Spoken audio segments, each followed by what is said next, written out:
పట్టాభిషేకానికి భరతుడు సుగ్రీవుణ్ణి ఆదేశించాడు నదులు సముద్రాల నుంచి జలాలు తెమ్మని. అప్పుడు సుగ్రీవుడు తన సైన్యాన్ని కొంతమందిని పంపిస్తాడు. ఉత్తర దిక్కుకి నలుడు అనే వానరుని పంపించి సముద్ర జలాన్ని తీసుకురమ్మంటాడు.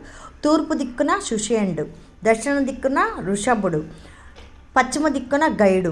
వీళ్ళంతా వెళ్ళి ఏ దిక్కుల్లో సముద్రాల నుంచి ఎలా తెచ్చారు? కలశాలు బంగారంతో తయారు చేసిన రత్నాలు పొదిగిన, నేను సున్నాలు పెట్టా చూడండి, రత్నాలు ఊహించుకోండి, బంగారు కలశాలతో నీరు తీసుకొచ్చి దాని మీద ఎర్రచందనం ఆకులు కప్పి మరీ పవిత్రంగా తీసుకొచ్చారనమాట.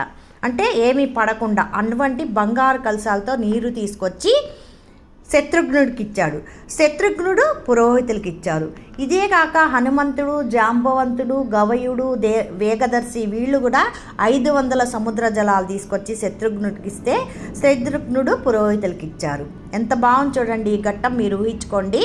చాలా బాగుంది కదా. ఈ విధంగా భరతుడు శత్రుఘ్నుడు ఈ అలంకారం అంతా చూసుకున్నారనమాట, పట్టాభిషేకానికి కావాల్సిందంతా.